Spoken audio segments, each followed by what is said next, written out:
Kejriwal arrest కస్టడీపై Delhi high court తీర్పు reserve చేసింది. కేజ్రీవాల్ పిటిషన్పై ఢిల్లీ హైకోర్టులో వాదనలు ముగిశాయి. 3 గంటల పాటు సుదీర్ఘంగా వాదనలు జరిగాయి. కేజ్రీవాల్ తరపు అభిషేక్ మను సింఘ్వి వాదనలు వినిపించారు. ఎన్నికలు జరిగే సమయంలో కేజ్రీవాల్ అరెస్టు సరికాదన్నారు. ఎలక్షన్స్ ముందే పార్టీని కూల్చే ప్రయత్నం జరుగుతోందని చెప్పారు. ఈడీ తరపున అదనపు సొలిసిటరీ జనరల్ ఎస్వి రాజు వాదించారు. కేజ్రీవాల్ అరెస్టుతో లిక్కర్ స్కామ్ కేసులో విచారణ ఇప్పుడే ప్రారంభమైందని తెలిపారు. ఎన్నికల ముందు అరెస్టు చేయొద్దనే వాదన సరికాదన్నారు. ఇరు వర్గాల వాదనలు విన్న ఢిల్లీ హైకోర్టు తీర్పు రిజర్వ్ చేసింది.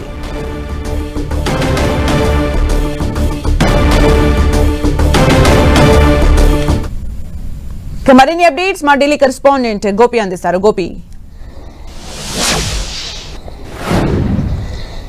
Delhi liquor policy money laundering కేసులో ఢిల్లీ సీఎం అరవింద్ కేజ్రీవాల్ అరెస్ట్, అలాగే ఈడీ కస్టడీని సవాల్ చేస్తూ కేజ్రీవాల్ దాఖలు చేసిన పిటిషన్ పైన ఢిల్లీ హైకోర్టు తీర్పును రిజర్వ్ చేయడం జరిగింది.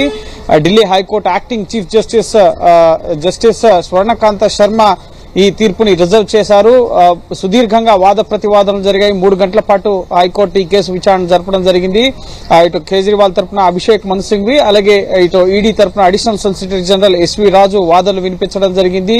ఈ కేసులో కేజ్రీవాల్ అరెస్ట్ ముఖ్యంగా చట్ట విరుద్ధంగా జరిగింది.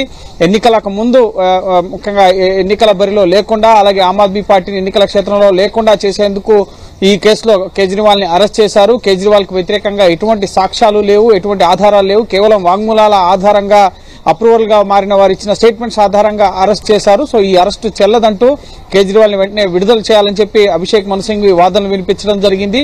దీనికి కౌంటర్ గా ఇటు ఎస్వి రాజు అడిషనల్ సొలిసిటరీ జనరల్ ఈడీ తరఫున గట్టి వాదనలు వినిపించడం జరిగింది. ఈ కేసులో ప్రధాన సూత్రధారి కేజ్రీవాల్, ఆమ్ ఆద్మీ పార్టీ జాతీయ కన్వీనర్ కేజ్రీవాల్. ఆమ్ ఆద్మీ పార్టీ ఈ కేసులో లబ్ధి పొందింది. ఆమ్ ఆద్మీ పార్టీ కటకటాల వెనక్కు వెళ్లాల్సి ఉంది. త్వరలో ఈడీకి ఆమ్ ఆద్మీ పార్టీకి సంబంధించిన ఆస్తులను కూడా అటాచ్ చేయబోతున్నాం. ఇప్పటికే 126 కోట్లకు సంబంధించిన ఆస్తుల్ని తాత్కాలికంగా అటాచ్ చేశాం.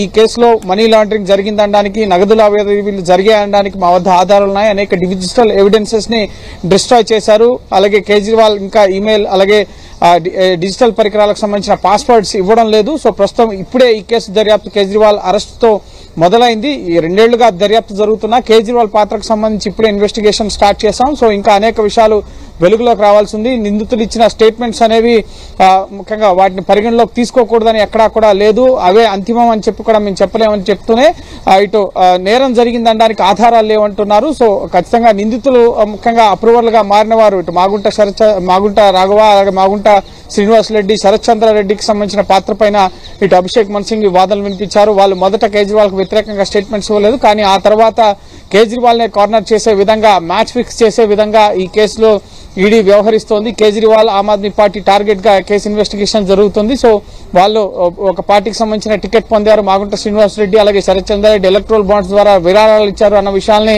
ఇటు కోర్టు దృష్టికి తీసుకెళ్లే ప్రయత్నం చేశారు. అయితే ఈ కేసుకి ఎన్నికలకి ఎటువంటి సంబంధం లేదు. ఎన్నికల సమయంలో తప్పు చేసిన వ్యక్తిని అరెస్ట్ చేయాలని ఎక్కడా కూడా లేదు. ఎన్నికలు వచ్చాయి కదా అని చెప్పి నేరం చేసిన వారిని కాపాడే దిశలో చట్టాలేవి లేవు అని చెప్పి ఈడీ తరఫున అడిషనల్ సొలిసిటరీ జనరల్ వాదనలు వినిపించడం జరిగింది. తప్పు చేసిన వారు ఎవరైనా సరే చట్టం ముందు సమానమే, వాళ్ళు విచారణ ఎదుర్కోవాల్సి ఉంటుంది. సో ప్రస్తుతం కేసు ఇన్వెస్టిగేషన్ దశలో ఉంది. ఇప్పుడు నిందితులు ముఖ్యంగా సిఆర్పిసి 164 కింద ఇటు మ్యాజిస్ట్రేట్ ముందు కూడా నిందితులు అప్రూవల్ గా మారి స్టేట్మెంట్ ఇచ్చారు. సో అప్రూవల్ గా మారిన సందర్భంలో న్యాయమూర్తి కూడా వారిని నిందితుల్ని ఒత్తిడి చేశారని చెప్తారని కూడా ప్రశ్నించడం జరిగింది.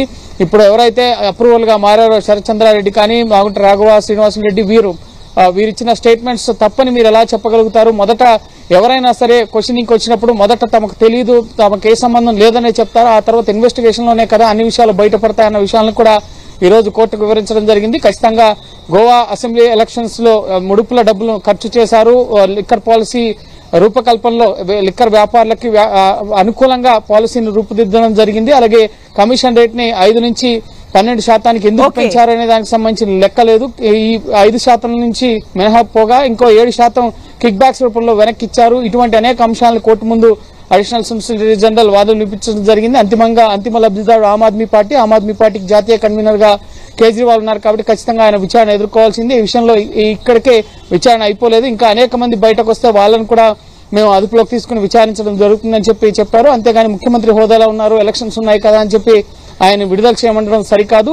ఇటు కేజ్రీవాల్ తరపు పిటిషన్ ని తిరస్కరించాలి అని చెప్పి ఎన్ఫోర్స్మెంట్ డైరెక్టరేట్ తరపు న్యాయవాది వాదనలు వినిపించారు. సో అంతిమంగా తీర్పును అయితే రిజర్వ్ చేయడం జరిగింది. ఎప్పుడు తీర్పును వెలువరిస్తారు అనేది అయితే ఇప్పుడే చెప్పలేం. ఏప్రిల్ 17 వరకు జ్యుడిషియల్ కస్టడీలో ఉంటారు కాబట్టి ఆ లోపు ఎప్పుడైనా సరే ఢిల్లీ హైకోర్టు కేజ్రీవాల్ అరెస్ట్ కు సంబంధించిన అంశంపైన తీర్పును వెలువరించే అవకాశం ఉంది.